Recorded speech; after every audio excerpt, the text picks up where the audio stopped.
اعوذ باللہ من الشیطان الرجیم، بسم اللہ الرحمن الرحیم، اللہم صلی علی محمد و آل محمد۔ السلام علیکم ناظرین، میری ویڈیو اچھی لگے تو لائک اور سبسکرائب کر دیں۔ حضرت ایوب علیہ السلام کی دعا اور صحت یابی۔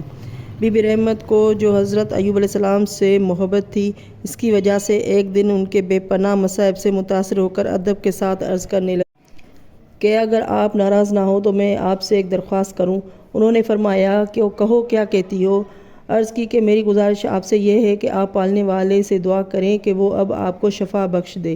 آپ نے فرمایا کہ تم ٹھیک کہتی ہو، لیکن یہ بتاؤ کہ اس وقت میری عمر کیا ہے؟ عرض کی 80 سال سے کچھ زیادہ ہے۔ فرمایا کہ مجھے خدا سے شرم آتی ہے کہ میں اس سے اس سال میں دعائے صحت کروں کہ مدت مرض و ابتلا اس مدت سے کم ہے جس میں صحت یافیت سے گزارا کر رہا تھا۔ حضرت ایوب علیہ السلام عید ابتلا گزار رہے تھے کہ اور اسی حالت میں انسانوں کو ہی نہیں بلکہ فرشتوں کو بھی حیران کر دینے والی عبادت کر رہے تھے، اور بی بی رحمت حصول آرزوقہ کے لیے روزانہ آبادی میں جا رہی تھی اور کچھ نہ کچھ لا کر حضرت ایوب علیہ السلام کی صحیح رفیقیات ہونے کا فریضہ ادا کر رہی تھی کہ دفتن دور ابتلا ختم ہو گیا۔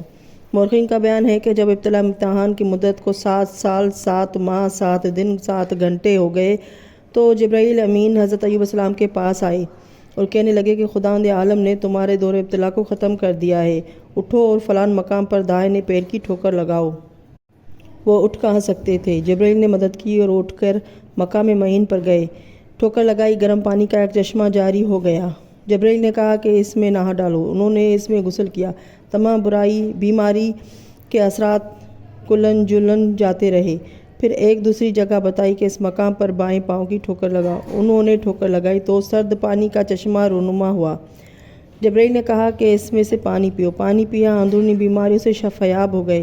آپ کا جسم اپنی اصلی حالت سے بھی بہتر صورت میں ہو گیا، تندرست ہو گئے، چہرہ گلنار کی طرح کھل گیا۔ جبرائیل نے حلہ بشت سے آراستہ کر دیا اور اس تخت کو ہٹا کر جس پر وہ پڑے ہوئے تھے ایک شاندار تخت جنت سے منگوا کر بچھا دیا اور دونوں بیٹھ کر باتیں کرنے لگے۔ اتنے میں بی بی رحمت بروایت روضۃ الصفا آ پہنچی اور ان دونوں سے کہنے لگی کہ اس جگہ پر میرا ایک مریض پڑا ہوا تھا، وہ کیا ہو گیا؟ حضرت جبرائیل نے کہا کہ اگر تم اس مریض کو دیکھو تو پہچان لو گی۔ اسی دوران میں حضرت مسکرائے دیے۔ بی بی رحمت نے پہچان لیا، فوراً سجدہ شکر میں گر گئیں۔ پھر یہ لوگ واپس اپنے گھر آئے اور خدا نے ان کے تمام ضائع شدہ چیزیں واپس کر دی۔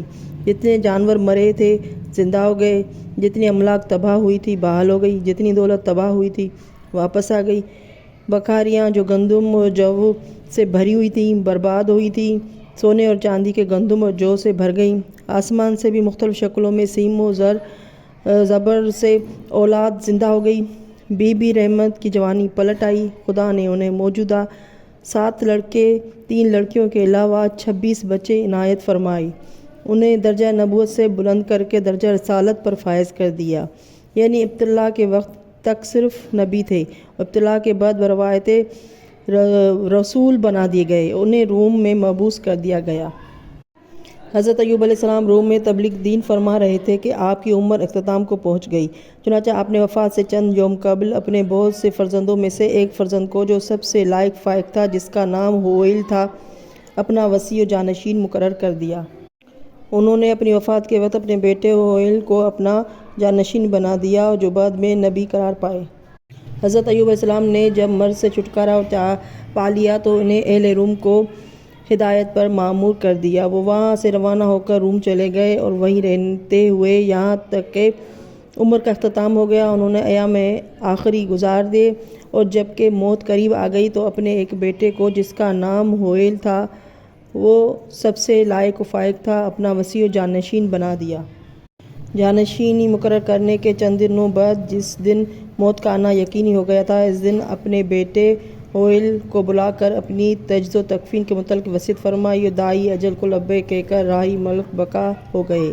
انا للہ و انا الیہ راجعون۔ آپ کی مدت عمر میں اختلاف ہے، ایک روایت میں 90 سال ہے، ایک میں 93، ایک میں 140 سال ہے۔ اللہم صلی علی محمد و آل محمد۔ ناظرین، میری ویڈیو اچھی لگے تو لائک اور سبسکرائب کر لیں۔